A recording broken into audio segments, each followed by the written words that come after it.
Thank you, Aaliyah.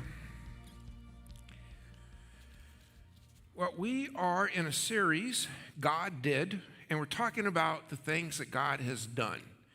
And today we're going to talk about God protecting us. And I think that God's protection of us applies to so much of our lives because we worry about normal things.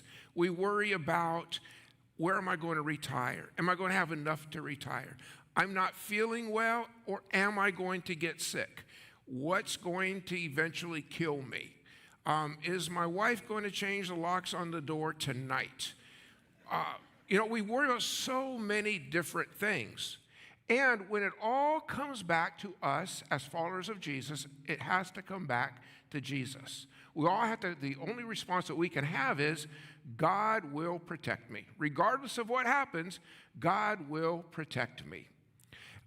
Psalm 91 is what we're going to look at, parts of Psalm 91. It's also known as the soldier psalm, because soldiers go through crazy, stressful, scary, exhausting times. And this psalm, for millennia, has provided comfort and encouragement to the soldiers. This week, I was in Kansas City for a friend's husband's funeral.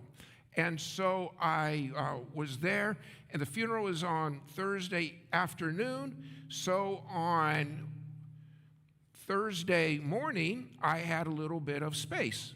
So I was wondering, what am I going to do? And I remembered reading in a book that Kansas City has the only World War I museum in America. And I love this history of World War I, so I thought, that's where I'm going to go. So that's where I went. I went to the World War I museum. I went in thinking it's just going to be about the United States in World War I, because the United States went in late, and it didn't play that much of a role in World War I, so to speak. But no, it was every country. It was fantastic. It was a wonderful museum. I always encourage you to do that. When I was in the French section, so they have these sections, you go in, you see what the French trenches would have looked like, and in there they had a plaque on the wall with a quote of a French soldier. And I was just blown away by it, and it made me think, well, there is a soldier that could have used Psalm 91. And this is what he said. It's a very violent quote here, but he's just telling you what his experience was in the midst of all that. And this is what he said. Shells of all calibers kept raining on our sector. The trenches had disappeared, filled with earth. The air was unbreathable. Our blinded, wounded, crawling, and shouting soldiers kept falling on top of us and died, splashing us with their blood. It was living hell. That is very descriptive of World War I and probably every war, and certainly the wars before that. So when we say that Psalm 91 is the soldier psalm, we're saying it goes to the extreme. It goes to the very farthest reaches of human suffering and cruelty. And there is Psalm 91 to encourage us, to help us, to comfort us, to lead us back to God. So it's a powerful psalm, but not only for military causes, but also for our daily lives. It covers all of that. Perhaps it's a timeless psalm, if you want to look at it that way. I remember a story about an Afghani soldier, a Marine, and as he was getting ready to go in to Afghanistan, be deployed, his mother created cards with Psalm 91 printed on them. She laminated them, and she gave them to every member of his unit. And the story was that when they were there, they did have a terrible experience while there.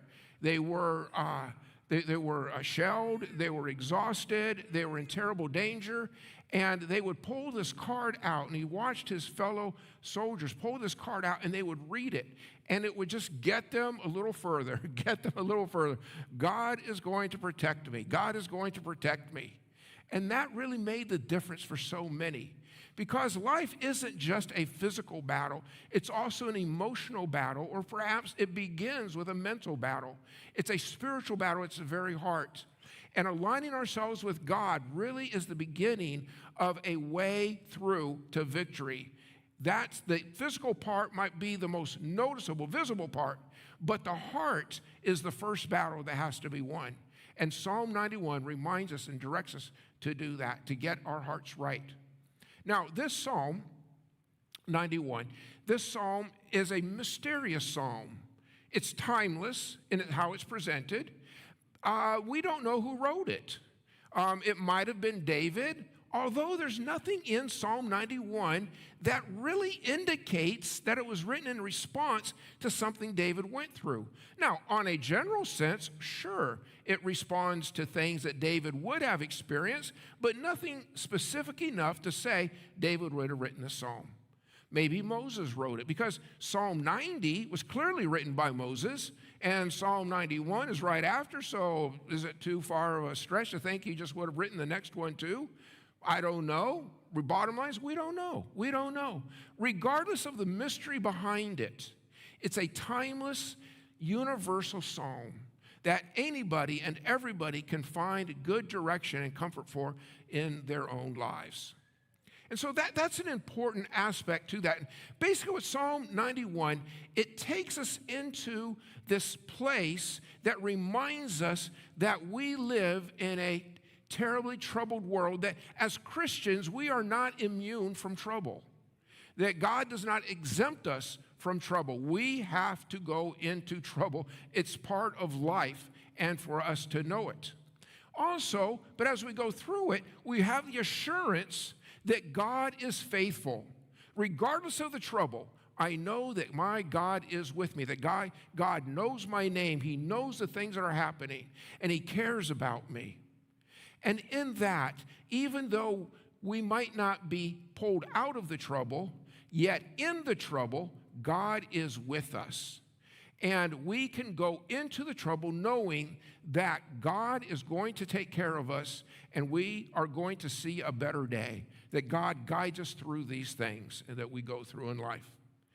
The fact that God is with us is a theme from the very beginning of the Bible to the very end of the Bible. It's like the most important thing. It's like the ultimate promise. Of all of God's promises, it's the ultimate promise that God gives you and me. I will be with you. When Moses had to flee his royal life, a life of great luxury and privilege, and he had to run up to the mountains, and he basically went, was 80 years of age. He was done with life. He's over. He said, I just want to die peacefully. I don't want to have any trouble. Well, God had other plans. Does God ever have any other plans for you? And so he found himself in a lot of trouble when all of a sudden he looks up and he sees a bush that is burning, but it's not being consumed by the fire. And he goes to the bush and he's wondering what's going on. And God speaks to him, Moses, remove your sandals, for the ground you stand on is holy ground. And yet that would be the first clue that you are now in trouble. If God is appearing to you and going to talk to you, yeah, get ready. He's not going to give you a ladder to heaven. Nope, the ladder right down. And so he gets in a situation. What does God tell him? And Moses said, God, I can't do this. I can't do this. I can't set my people free. What are you, crazy? I'm rejected by everybody. And God's words of comfort to Moses was not, you can do it, Moses. I believe in you. You are very talented. You have so much potential. No. Was none of that. It was, Moses, I am with you. That's all you need, Moses. I am with you. Fast forward a generation, the next generation, Moses ages out. God is the same yesterday, today, and forever. The same God that spoke to Moses is the same God that spoke to Joshua. And to Joshua, he had to say, Joshua, be strong and of good courage. Joshua, I am with you. When you go into the new land, I will fight your battles for you. You do not have to fight. You just have to stand there, and I will fight them for you. I will lead you in, for I am with you, Joshua.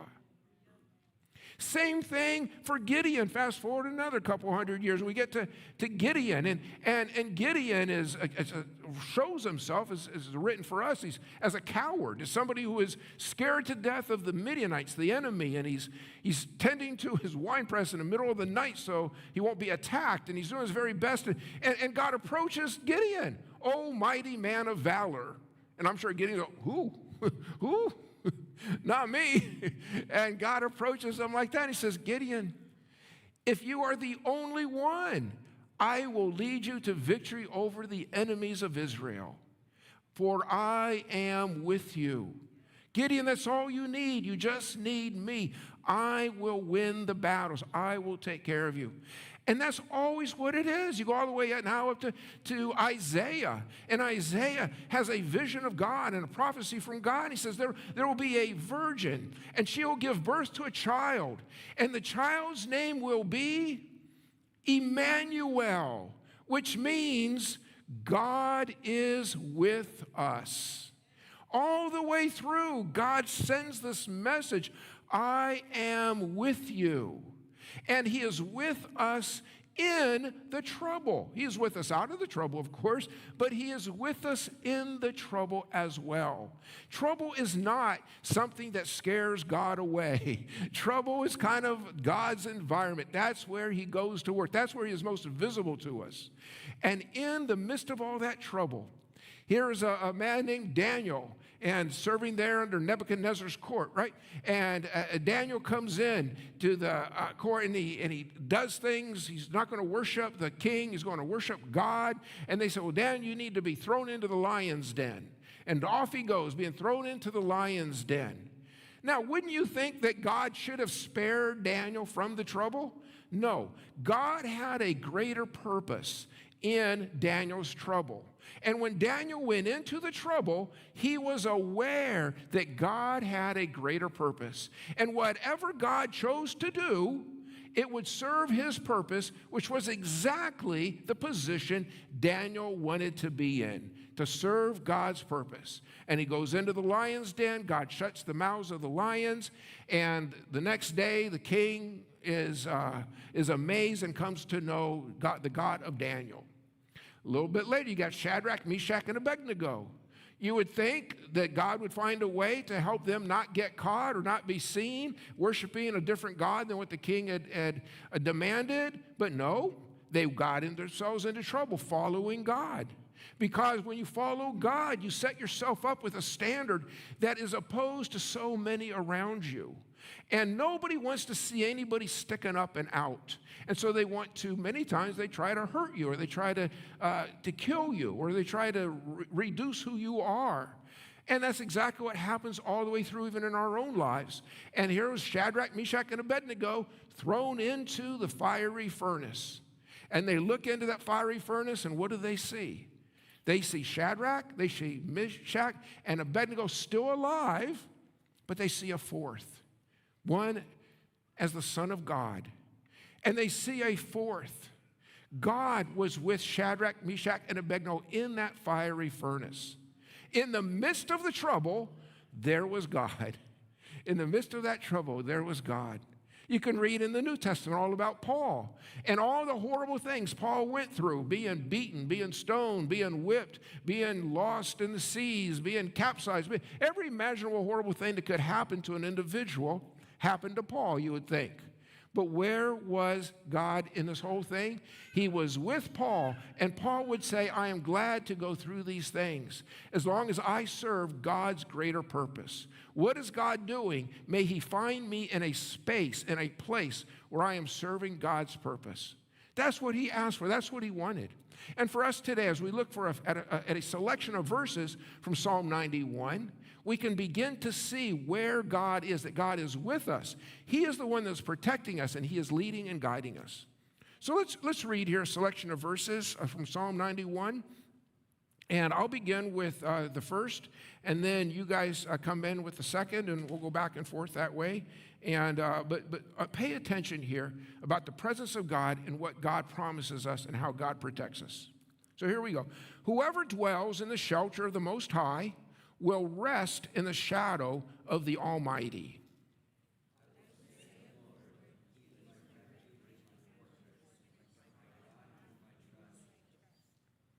He will cover you with his feathers, and under his wings you will find refuge. His faithfulness will be your shield and rampart.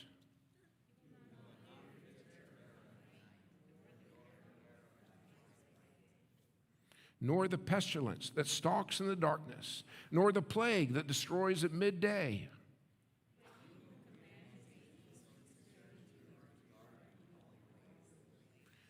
Because he loves me, says the Lord, I will rescue him. I will protect him, for he acknowledges my name.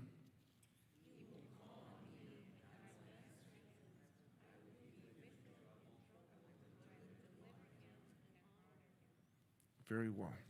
I'd encourage you also at some point today, if you get bored in the message, read the whole Psalm 91. It's a powerful thing. I just pulled out little parts of it, but the whole thing is a powerful psalm, and read it. I'd encourage you to read that. I came up with I found an interesting phrase, and it's interesting, and honestly, I think it's very true. I don't know if it's 100% true, but it's at least 80% true, and that's this. The follower of Jesus is immortal until his or her work is done. The follower of Jesus is immortal until his or her work is done. The reason I say it's not 100% is because some people do pass away too young and you know their work isn't done. So there's tragedies like that. But in general, it's good for us to remember that we are still here because God has work for us to do. The work, we are not here to be undone by the trouble in our lives. We are not here for the trouble to bury us. We are here to do the work that God has for us yet to do. God has a reason for us. If we are alive, it's because God needs us to be alive to do his work, to be his voice, to be his hands, to be his feet, to be his presence in this world, to get outside of who we are and what we are in the midst of and get onto the side of God and say, God, what are you doing in the midst of this? Where are you going with this? And from this idea, we get this understanding that God cannot separate his happiness and peace for your life apart from his presence in your life. It is impossible for God to give you happiness and peace without you understanding that God's presence is with you, because God's presence is the source of all good things. And so for you to have happiness and peace, you have to have the presence of God with you. And the more you nurture and the more you respond and engage with the presence of God, and the more you honor and worship the presence of God in you, you will find that the outgrowth of that is more happiness and more peace in your life. They do come to you, but they come to you indirectly as a byproduct, if you will, of the presence of God. One of the important things when we go through trouble is to understand that sometimes the trouble can be a gift to us of God's presence. Sometimes when we are in trouble, all we see is trouble. But that's not all there is to see.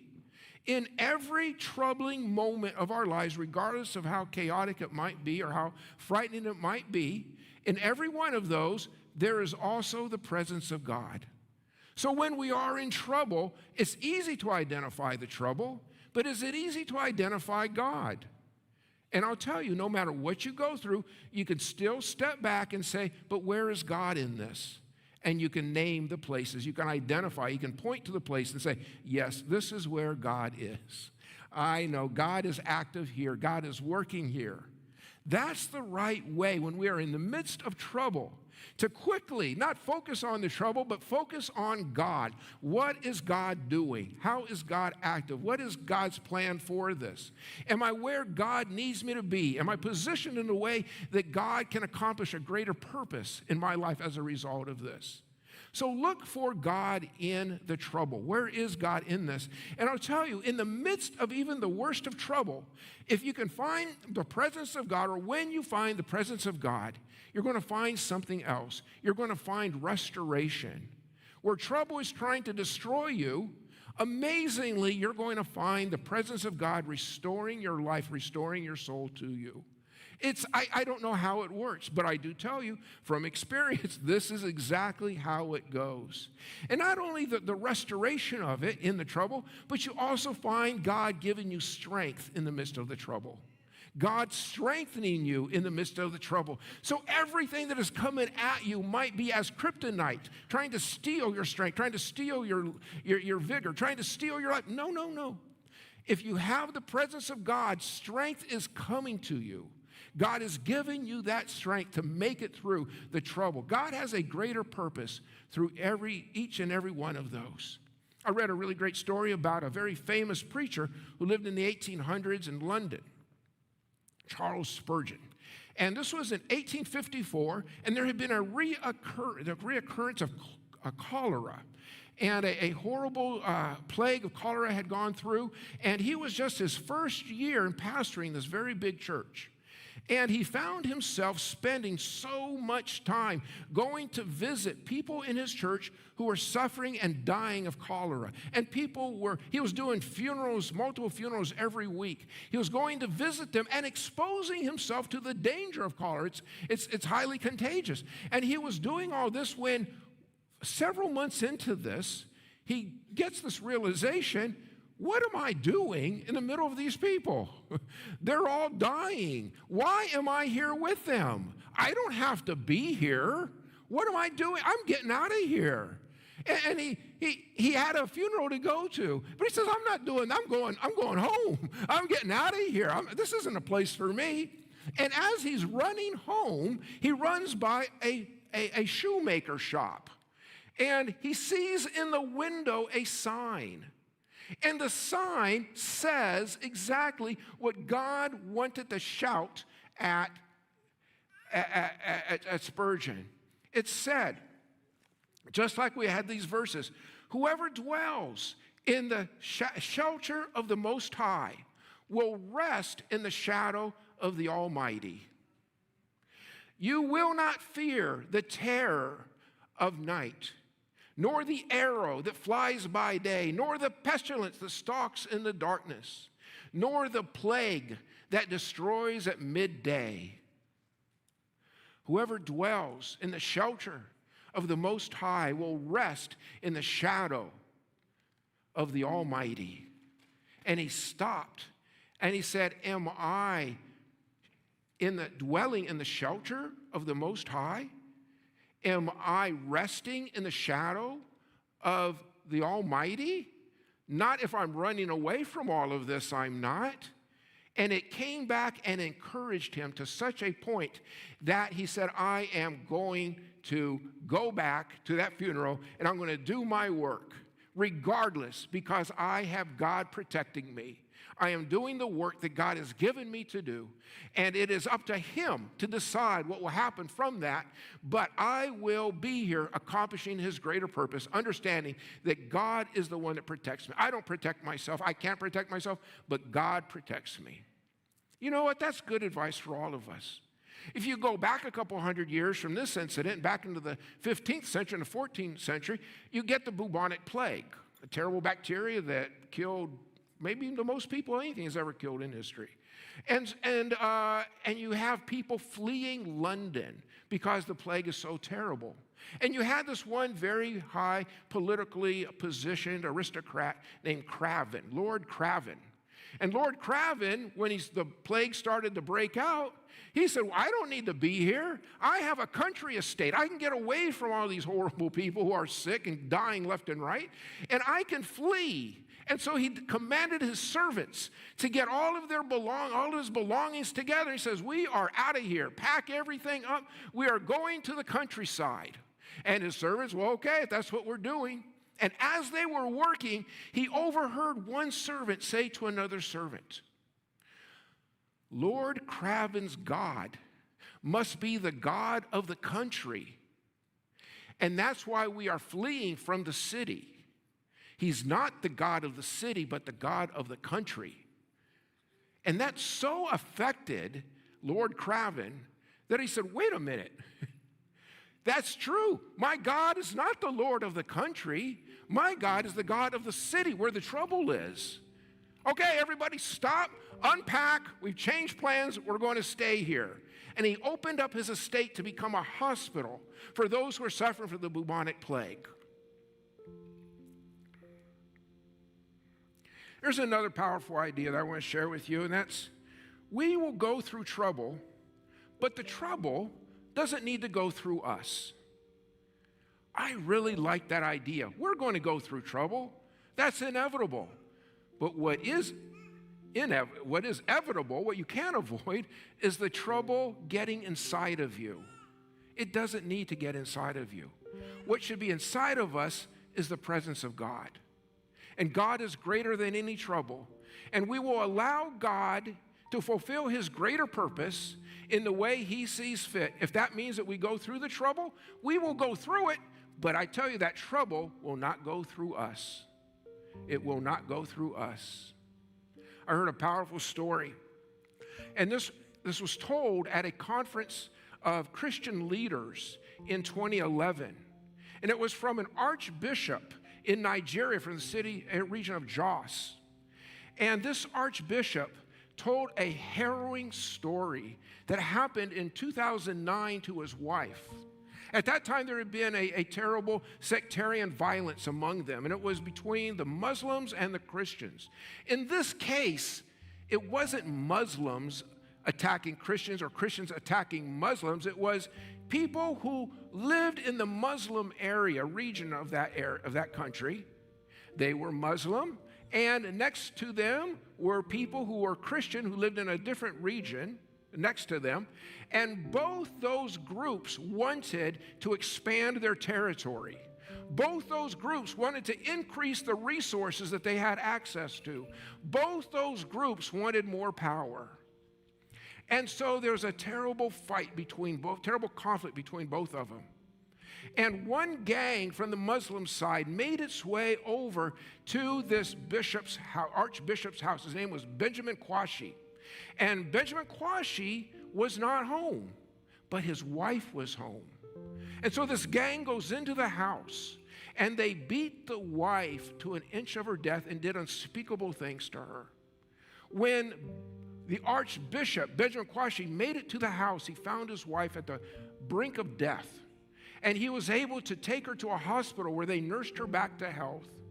And over a period of a year, she was able to recover from the wounds, the physical wounds. I'm sure the emotional wounds would take a lot longer to overcome. But she was able to overcome that.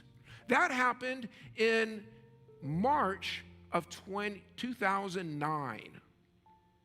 In March of 2010, to the same day, the gang came back.